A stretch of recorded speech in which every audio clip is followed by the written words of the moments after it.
ಮಗಳನ್ನ ಕೊಲೆ ಮಾಡಿ ನಾಪತ್ತೆ ಅಂತ ದೂರು ಕೊಟ್ಟಿದ್ದಂತಹ ಅಳಿಯ ಮಗಳೇ ಹಂತಕರು. ಭೀಮಾ ತೀರದಲ್ಲಿ ಸೈಡಿಗೆ ಹೋಗಿ ಅಂದಿದ್ದಕ್ಕೆ ನಡೀತು ಮರ್ಡರ್. ಕಲಬುರಗಿಯಲ್ಲಿ ನಕಲಿ ಅಂಕಪಟ್ಟಿ ಜಾಲ ಬಯಲು. Public TV impact. ಎಲ್ಲಾ ಸುದ್ದಿಗಳ ಮಾಹಿತಿ ಕರ್ನಾಟಕ ಟಾಪ್ ಟಿವಿಯಲ್ಲಿ. ಮಂಡ್ಯದಲ್ಲಿ ವರ್ಷದ ಹಿಂದೆ ಮಹಿಳೆಯೊಬ್ಬರು ನಾಪತ್ತೆಯಾಗಿದ್ದರು. ಪ್ರಕರಣದ ತನಿಖೆ ಬೆನ್ನತ್ತಿದ್ದ ಪೊಲೀಸರು ಪ್ರಕರಣವನ್ನ ಭೇದಿಸಿದ್ದು ಮಹಿಳೆಯನ್ನ ಮಗಳು ಅಳಿಯನೇ ಸೇರ್ಕೊಂಡು ಹತ್ಯೆ ಮಾಡಿದ್ದು ಬಯಲಾಗಿದೆ. 2023ರ ಜೂನ್ನಲ್ಲಿ ಮೈಸೂರಿನ ವರುಣಾ ಠಾಣೆಯಲ್ಲಿ ತಾಯಿ ಶಾರದಮ್ಮ ನಾಪತ್ತೆಯಾಗಿದ್ದಾರೆ ಅಂತ ಮಗಳು ಅನುಷಾ ಅಳಿಯ ದೇವರಾಜ್ ದೂರು ಕೊಟ್ಟಿದ್ರು. ಪ್ರಕರಣ ಬೆನ್ನತ್ತಿದ ಪೊಲೀಸರು ತನಿಖೆಯನ್ನ ಚುರುಕುಗೊಳಿಸಿದರು. ಈ ವೇಳೆ ತಾಯಿ ಮಗಳ ನಡುವಿನ ಗಲಾಟೆ ಶಾರದಮ್ಮರ ಕೊಲೆಯಲ್ಲಿ ಅಂತ್ಯವಾಗಿತ್ತು. ಬಳಿಕ ಮಗಳು ಅಳಿಯ ಸೇರಿ ಶಾರದಮ್ಮರ ಮೃತದೇಹವನ್ನ ಸ್ಮಶಾನದಲ್ಲಿ ಮಣ್ಣು ಮಾಡಿದ್ರು. ಸದ್ಯ ಪ್ರಕರಣವನ್ನ ಮಂಡ್ಯ ಗ್ರಾಮಾಂತರ ಠಾಣೆಗೆ ವರ್ಗ ಮಾಡಲಾಗಿತ್ತು. ಮರಣೋತ್ತರ ಪರೀಕ್ಷೆಗಾಗಿ ಮೃತದೇಹವನ್ನು ಹೊರತೆಗೆಯಲು ಪೊಲೀಸರು ಮುಂದಾಗಿದ್ದಾರೆ. ತಹಶೀಲ್ದಾರ್ ನೇತೃತ್ವದಲ್ಲಿ ಮೃತದೇಹ ಹೊರತೆಗೆಯುವ ಕಾರ್ಯ ನಡೀತಾ ಇದೆ. ಆರೋಪಿಗಳು ತೋರಿಸಿದ ಜಾಗದಲ್ಲಿ ಮೃತದೇಹ ಸಿಕ್ಕಿಲ್ಲ. ಮೃತ ಶಾರದಮ್ಮ ಸಂಬಂಧಿಕರು ಹಂತಕರಾದ ಅನುಷಾ ಮತ್ತು ದೇವರಾಜ್ ವಿರುದ್ಧ ಆಕ್ರೋಶವನ್ನು ಹೊರಹಾಕಿದ್ದಾರೆ. ಅಳಿಯ ಮತ್ತು ಮಗಳು ಡೆತ್ ಮಾಡಿದ್ದಾರೆ ಅಂತ ಅವರು ಹೇಳ್ತಾ ಇರೋದು. ಒಂದು ವರ್ಷದ ಹಿಂದೆ ಡೆತ್ ಆಗಿರೋದಂತ ಸಸ್ಪೆಕ್ಟು ಇಲ್ಲಿ ಜಾಗವನ್ನು ತೋರಿಸಲಿಕ್ಕೆ ಬಂದಿದ್ದ. ಆ ಜಾಗ ತೋರಿಸಿದ್ರ ಮೇರೆಗೆ ನಾವೆಲ್ಲ ಅಡ್ಡಿಸಿ ನೋಡಿದಾಗ ಇನ್ನೂವರೆಗೆ ಬಾಡಿ ಸಿಕ್ಕಿಲ್ಲ. ಅದಕ್ಕೆ ಸನ್ಸೆಟ್ ಆಗಿರೋದ್ರಿಂದ ನಾಳೆ ಬೆಳಿಗ್ಗೆ ಮತ್ತೆ ಅದನ್ನ ಎಕ್ಸಿಬಿಷನ್ ಪ್ರೊಸೆಸ್ ಕಂಟಿನ್ಯೂ ಮಾಡ್ತೀವಿ. ಮತ್ತೆ ಈಗ ರಾತ್ರಿ ಇಲ್ಲಿ ಸೆಕ್ಯೂರಿಟಿಗಾಗಿ ಪೊಲೀಸನ್ನು ನಿಯೋಜನೆ ಮಾಡ್ತಿದ್ದೀವಿ. ಭೀಮಾ ತೀರದಲ್ಲಿ ಮತ್ತೆ ರಕ್ತ ಹರಿದಿದೆ. ಕ್ಷುಲ್ಲಕ ಕಾರಣಕ್ಕೆ ವೃದ್ಧನ ಹತ್ಯೆ ಮಾಡಲಾಗಿದೆ. ಬೈಕ್ನಲ್ಲಿ ಹೋಗುವಾಗ ಪಕ್ಕಕ್ಕೆ ಹೋಗುವಂತೆ ಹೇಳಿದ್ದಕ್ಕೆ ವೃದ್ಧನ ಬರ್ಬರ ಹತ್ಯೆ ನಡೆದಿದೆ. ವಿಜಯಪುರ ಜಿಲ್ಲೆ ಅಲಮೇಲ ಪಟ್ಟಣದ ಇಂಡಿ ರಸ್ತೆಯಲ್ಲಿ ಕೊಲೆ ಮಾಡಲಾಗಿದೆ. 63 ವರ್ಷದ ಕಾಂತಪ್ಪ ವಿಭೂತಿಹಳ್ಳಿ ಕೊಲೆಯಾದ ದುರ್ದೈವಿ. ಹಣ್ಣಿನ ವ್ಯಾಪಾರಿ ಅಜಿತ್ ನಂದರಗಿ ಕೊಲೆ ಆರೋಪಿ. ಮಗನೊಂದಿಗೆ ಬೈಕ್ನಲ್ಲಿ ಹೋಗುವಾಗ ಸೈಡಿಗೆ ಹೋಗಲು ಕಾಂತಪ್ಪ ಹೇಳಿದ್ದ. ಇದಕ್ಕೆ ಕಾಂತಪ್ಪ ಮತ್ತು ಅಜಿತ್ ಮಧ್ಯೆ ಮಾತಿನ ಚಕಮಕಿ ನಡೆದಿದೆ. ಆಗ ಅಜಿತ್ ತನ್ನ ಬೈಕ್ನಲ್ಲಿದ್ದ ಹಣ್ಣು ಕತ್ತರಿಸುವ ಚಾಕ್ನಿಂದ ಕಾಂತಪ್ಪನಿಗೆ ಚುಚ್ಚಿದ್ದಾನೆ. ನಂತರ ಕಾಂತಪ್ಪನನ್ನ ಸ್ಥಳೀಯ ಆಸ್ಪತ್ರೆಗೆ ದಾಖಲಿಸಲಾಯಿತು. ಆದರೂ ಚಿಕಿತ್ಸೆ ಫಲಿಸದೆ ಇಂದು ಕಾಂತಪ್ಪ ಸಾವನ್ನಪ್ಪಿದ್ದಾರೆ. ಅಲಮೇಲ ಪೊಲೀಸ್ ಠಾಣೆಯಲ್ಲಿ ಪ್ರಕರಣ ದಾಖಲಾಗಿದೆ. ಪರೀಕ್ಷಾ ಅಕ್ರಮದ ತವರಾದ ಕಲಬುರಗಿಯಲ್ಲಿ ನಕಲಿ ಅಂಕಪಟ್ಟಿ ಜಾಲ ಸಕ್ರಿಯವಾಗಿರುವ ಬಗ್ಗೆ ಪಬ್ಲಿಕ್ ಟಿವಿ ವರದಿ ಪ್ರಸಾರ ಮಾಡಿತ್ತು. ಅಂಚೆ ಇಲಾಖೆಯಲ್ಲಿ ಗ್ರಾಮೀಣ ಅಂಚೆ ಸೇವಕ ಹುದ್ದೆಗೆ 1714 ಅರ್ಜಿಯನ್ನು ಕರೆಯಲಾಗಿತ್ತು. ಗರಿಷ್ಠ ವಿದ್ಯಾರ್ಹತೆ ಎಸ್ಎಸ್ಎಲ್ಸಿ ನಿಗದಿಪಡಿಸಿದ್ದು ಹೆಚ್ಚು ಅಂಕ ಪಡೆದವರನ್ನು ಹುದ್ದೆಗೆ ಆಯ್ಕೆ ಮಾಡಿಕೊಳ್ಳಲಾಗಿತ್ತು. ಆದರೆ ಕಲಬುರಗಿ ಮೂಲದ 8 ಅಭ್ಯರ್ಥಿಗಳ ಅಂಕಪಟ್ಟಿ ನೈಜತೆ ಪರಿಶೀಲಿಸಿದ್ದಾಗ ಎಸ್ಎಸ್ಎಲ್ಸಿ ಅಂಕಪಟ್ಟಿ ನಕಲಿಯಾಗಿರುವ ಭಯಾನಕ ಸತ್ಯ ಹೊರಬಿದ್ದಿತ್ತು. ಈ ಬಗ್ಗೆ ನಿಮ್ಮ ಪಬ್ಲಿಕ್ ಟಿವಿ ಸವಿಸ್ತಾರವಾಗಿ ವರದಿಯನ್ನು ಬಿತ್ತರ ಮಾಡಿತ್ತು. ಪಬ್ಲಿಕ್ ಟಿವಿ ವರದಿ ಬಳಿಕ ಎಚ್ಚೆತ್ತುಕೊಂಡ ಶಿಕ್ಷಣ ಇಲಾಖೆ ನಕಲಿ ಅಂಕಪಟ್ಟಿ ನೀಡಿದ 8 ಅಭ್ಯರ್ಥಿಗಳ ವಿರುದ್ಧ ಕ್ರಮಕ್ಕೆ ಅಂಚೆ ಇಲಾಖೆಗೆ ಸೂಚನೆ ಕೊಟ್ಟಿದೆ. ಕಲಬುರಗಿ ಶಿಕ್ಷಣ ಇಲಾಖೆ ಅಪರ ಆಯುಕ್ತ ಡಾಕ್ಟರ್ ಆಕಾಶ್ ಸೂಚನೆ ಕೊಟ್ಟಿದ್ದು ನಕಲಿ ಅಂಕಪಟ್ಟಿ ನೀಡಿದವರ ವಿರುದ್ಧ ಪೊಲೀಸ್ ಠಾಣೆಗೆ ದೂರು ನೀಡಲು ಸೂಚಿಸಿದ್ದಾರೆ. ಇದು ಪಬ್ಲಿಕ್ ಟಿವಿ ವರದಿಯ ಬಿಗ್ ಇಂಪ್ಯಾಕ್ಟ್ ಆಗಿದೆ. ಚಾಮರಾಜನಗರದಲ್ಲಿ ನಕಲಿ ಅಂಕಪಟ್ಟಿ ಸಲ್ಲಿಸಿ ಗ್ರಾಮ ಲೆಕ್ಕಿಗರ ಉದ್ಯೋಗ ಗಿಟ್ಟಿಸಿದ 8 ಮಂದಿ ಆರೋಪಿಗಳ ಆರೋಪ ಸಾಬೀತಾಗಿದೆ. ಚಾಮರಾಜನಗರದ ಜಿಲ್ಲಾ ಮತ್ತು ಸತ್ರ ನ್ಯಾಯಾಲಯ ಆರೋಪಿಗಳಿಗೆ 2 ವರ್ಷ ಜೈಲು ಶಿಕ್ಷೆ ವಿಧಿಸಿದೆ.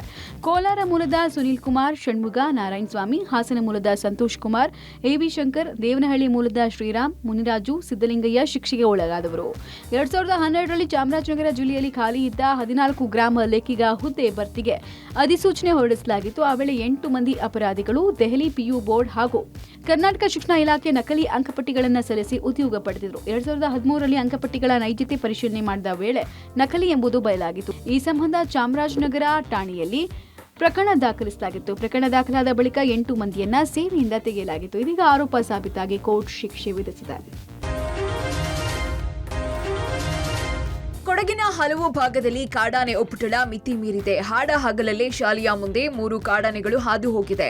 ಇವತ್ತು ಮುಂಜಾನೆ 10:30 ವೇಳೆ ಜಿಲ್ಲೆಯ ವಿರಾಟ್ಪೇಟೆ ತಾಲೂಕಿನ ಚೆನ್ನಯ್ಯನಕೋಟೆ ಗ್ರಾಮ ಪಂಚಾಯಿತಿಯ ಚೆನ್ನಂಗಿ ಪ್ರಾಥಮಿಕ ಶಾಲೆಯ ಆವರಣದ ಮುಂಭಾಗದಲ್ಲೇ ಕಾಫಿ ತೋಟದಿಂದ 3 ಕಾಡಾನೆಗಳು ಬಂದಿದೆ. ಅಲ್ಲದೆ ಜನರು ಪಾರಾಗಿದ್ದಾರೆ. ಹಾಸನದ ಆಲೂರು ತಾಲೂಕಿನ ಮಗ್ಗೆ ಗ್ರಾಮದಲ್ಲಿ ಕಾಡಾನೆ ದಾಳಿಗೆ ಕಾಂಪೌಂಡ್ ಗೇಟ್ ಪುಡಿ ಪುಡಿಯಾಗಿದೆ. ಇನ್ನು ಚಾಮರಾಜನಗರ ಜಿಲ್ಲೆಯ ಹಿಮವದ್ ಗೋಪಾಲಸ್ವಾಮಿ ಬೆಟ್ಟದಲ್ಲಿ ಕಾಣಿಸಿಕೊಂಡ ಒಂಟಿ ಸಲಗಾದ ವಿಡಿಯೋ ಎಲ್ಲೆಡೆ ವೈರಲ್ ಆಗ್ತಾ ಇದೆ. ಗೋಪಾಲನ ಭಕ್ತ ಅಂತಾನೆ ಖ್ಯಾತಿ ಪಡೆದಿರುವಂತಹ ಈ ಒಂಟಿ ಸಲಗ 4 ವರ್ಷದಿಂದ ಪ್ರತಿನಿತ್ಯ ಕಾಣಿಸಿಕೊಳ್ತಾ ಇದೆಯಂತೆ. ನಿತ್ಯ ದೇವಾಲಯಕ್ಕೆ ಆಗಮಿಸುವ ಗಜರಾಜ ದೇವಸ್ಥಾನದ ಸುತ್ತ ಸಂಜೆ ಪ್ರದಕ್ಷಿಣೆ ಹಾಕುತ್ತೆ. ಭಕ್ತರು ಒಂಟಿ ಸಲಗದೊಂದಿಗೆ ಸೆಲ್ಫಿ ಕೂಡ ಕ್ಲಿಕ್ಕಿಸಿಕೊಳ್ತಾ ಇದ್ದಾರೆ. ಇನ್ನು ನಮ್ಮ ಮೆಟ್ರೋದಲ್ಲಿ ಕಪ್ಪು ಬೆಕ್ಕು ಆತಂಕವನ್ನ ಸೃಷ್ಟಿ ಮಾಡಿದೆ. ಜೆಪಿ ನಗರದ ಮೆಟ್ರೋ ಹಳಿ ಮೇಲೆ ಕಪ್ಪು ಬೆಕ್ಕು ಜಿಗಿದು ಕೂತಿದೆ. ಇದನ್ನ ಕಂಡಂತಹ ಪ್ರಯಾಣಿಕರು ಸಿಬ್ಬಂದಿ ಗಮನಕ್ಕೆ ತಂದಿದ್ದಾರೆ. ವಿದ್ಯುತ್ ಸಂಪರ್ಕ ಕಡಿತಗೊಳಿಸಿ ರಕ್ಷಿಸುವ ಬದಲು ಓಡಿಸಿದ್ದಾರೆ ಅಂತ ಟ್ವಿಟರ್ನಲ್ಲಿ ವ್ಯಕ್ತಿಯೊಬ್ಬರು ಆಕ್ರೋಶವನ್ನ ಹೊರಹಾಕಿದ್ದಾರೆ.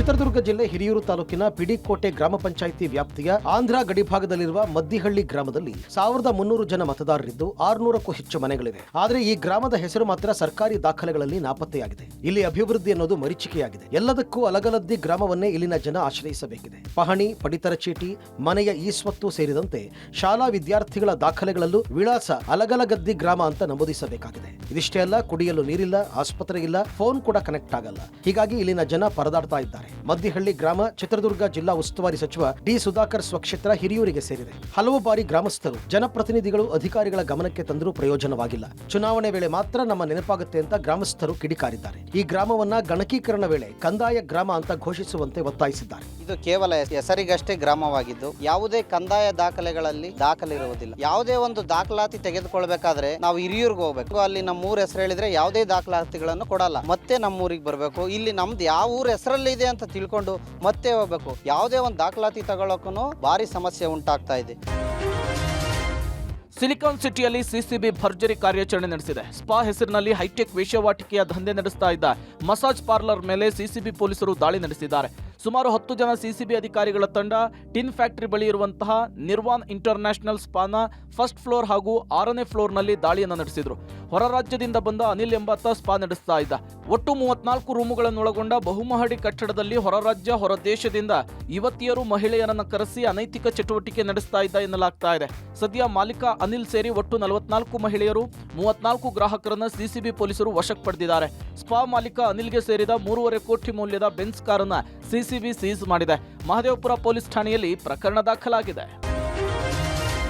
ನಿನ್ನೆ ಹುಬ್ಬಳ್ಳಿಯಲ್ಲಿ ಆರೋಗ್ಯ ಸಚಿವ ದಿನೇಶ್ ಗುಂಡೂರಾವ್ ಎದುರು ಹೈಡ್ರಾಮಾ ಮಾಡಿದ ನರ್ಸ್ ಸುನೀತಾ ನಾಯ್ಕಿಗೆ ಮತ್ತೆ ಕಿಮ್ಸ್ಗೆ ವರ್ಗ ಮಾಡಲಾಗಿದೆ. ಹುಬ್ಬಳ್ಳಿಯ ಕಿಮ್ಸ್ ಆಸ್ಪತ್ರೆಯ ನರ್ಸ್ ಹುದ್ದೆಯಲ್ಲಿ ಕರ್ತವ್ಯ ನಿರ್ವಹಿಸುವಂತೆ ಆದೇಶ ನೀಡಲಾಗಿದೆ. ಈ ಹಿಂದೆ ಸುನೀತಾ ನಾಯ್ಕ್ ಅವರನ್ನ ಗರ್ಗ ಪ್ರಾಥಮಿಕ ಆರೋಗ್ಯ ಕೇಂದ್ರಕ್ಕೆ ವರ್ಗಾವಣೆ ಮಾಡಲಾಗಿತ್ತು. ಹೀಗಾಗಿ ನಿನ್ನೆ ಹುಬ್ಬಳ್ಳಿಗೆ ಆರೋಗ್ಯ ಸಚಿವರು ಬಂದಾಗ ವರ್ಗಾವಣೆಯನ್ನು ವಿರೋಧಿಸಿ ರಂಪಾಟ ಮಾಡಿದ್ರು. ಈ ವರ್ಗಾವಣೆಗೆ ಶಾಸಕ ಪ್ರಸಾದ್ ಅಭಯ್ಯ ಮತ್ತು ಸಹೋದರ ಕಾರಣ ಅಂತ ಆರೋಪಿಸಿದ್ರು. ಆರೋಪದ ಬೆನ್ನಲ್ಲೇ ಮರಳಿ ಕಿಮ್ಸ್ಗೆ ವರ್ಗಾವಣೆ ಮಾಡಿ ಸರ್ಕಾರದ ಅಧೀನ ಕಾರ್ಯದರ್ಶಿ ಆದೇಶಿಸಿದ್ದಾರೆ. ಆದೇಶದ ಪ್ರತಿಯಲ್ಲಿ ಜನವರಿ 5ರ ದಿನಾಂಕವನ್ನು ನಮೂದಿಸಲಾಗಿದೆ.